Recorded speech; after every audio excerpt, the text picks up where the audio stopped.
Welcome back to The Explainer. So today we're tackling a massive foundational question, like why do we actually need the humanities? Why does art, and specifically literature, really matter? We're going to explore this by unpacking Sir Philip Sidney's totally brilliant 16th century text on the subject. I really want you to ask yourself that directly. What makes literature important? It feels like a modern question, right? Something we debate today whenever schools face budget cuts in the arts. But honestly, this is a timeless dilemma. In fact, this exact question sparked a super high-stakes, almost courtroom-style drama way back in the 1500s over the fundamental value of storytelling. To answer this, we're looking closely at the source material for today's explainer. It's an analysis of Sir Philip Sidney's The Defense of Poesy. This specific Macabot analysis, written by Liam Hayden, takes us deep into Sidney's dense, brilliant, and honestly incredibly persuasive rhetorical treatise. It's actually considered one of the earliest and most influential pieces of literary criticism in the English language. Okay, let's dive right in. Here's a quick look at our roadmap. We'll look at the attack on poetry, meet Sir Philip Sidney, explore his teach and delight argument, dive into his golden world metaphor, and finish up with his legacy. We're intentionally mirroring Sidney's own highly organized classical rhetorical structure here just to keep things super clear and focused. Starting off with Section 1, the attack on poetry, and the stakes of this whole 16th century debate. So why did poetry even need defending in the first place? Well, in Elizabethan England, theater and poetry were coming under heavy fire. There was this growing cultural movement that viewed literature, especially dramatic plays, as a corrupting waste of time that just bred idleness and vice. And we can actually trace the roots of this debate back centuries. On the critical side, this goes all the way back to the ancient Greek philosopher Plato. He famously banished poets from his ideal republic because, well, he said they tell false stories. Fast forward to the 16th century, and anti-theatrical writers like Stephen Gosson were arguing that citizens were being drawn to vanity by wanton poets. On the flip side, we have the defenders. That traces back to Aristotle, who argued that poetry shows us people better than they are in the real world, giving us an ideal standard. Sidney totally adopted this view, arguing that poetry actually leads to virtuous action. It's kind of fascinating to see how these 16th century concerns mirror our modern anxieties today about whether the media we consume is corrupting us or elevating us. Moving on to Section 2, let's meet Sir Philip Sidney, basically the ultimate Renaissance man. Faced with these really fierce Puritan attacks on the arts, we need to meet our metaphorical defense lawyer for the humanities. He's stepping into the courtroom to defend his own unelected vocation of poetry. So who was this guy? Well, born in 1554 into a very influential noble family, Sidney trained in law at Gray's Inn. He served as a trusted diplomat and a military commander for Queen Elizabeth I. And on top of all that, he was a celebrated poet himself, known for works like the sonnet sequence Astrophil and Stella. So why does all this background matter? Because his elite, legal, and classical rhetorical training uniquely equipped him to argue this magnificent case. He wasn't just some poet defending poetry. He was a statesman and a highly trained lawyer building a completely airtight argument.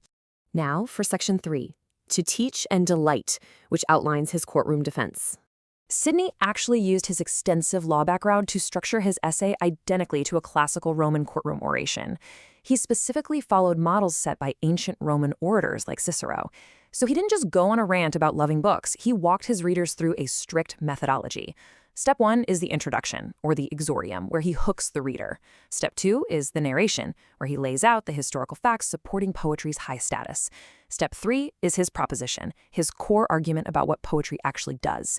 And finally, Step 4 is the refutation, where he just systematically dismantles the arguments of his opponents. It's incredibly methodical, and it's designed to make his conclusion feel totally irrefutable. So, the crucial point is how Sidney uses this brilliant rule of 3 here. He positions poetry directly against its main academic rivals, history and philosophy. Look, history's factual, sure, but it's tied down to mundane reality. It tells you what happened, but it's dry and really hard to emulate. Philosophy, on the other hand, is highly moral, but it's purely abstract. It tells you what to do, but honestly, it can be boring, like sitting through a super long lecture. Poetry is the ultimate winner here because it's imaginative. It takes the factual grounding of history and the moral compass of philosophy, and it combines them to both teach and delight. Just listen to this absolutely brilliant quote from Sidney. He says, "For he doth not only show the way, but giveth so sweet a prospect into the way, as will entice any man to enter into it." Basically, a philosopher can point down the path of virtue, but the poet paints such a beautiful picture of that path that you actually want to walk down it. Sideney argued that poetry hooks the reader with emotion. It forces this inward re-examination that raw facts or abstract rules alone just can't achieve. That brings us to Section 4, Building a Golden World and the True Power of Imagination.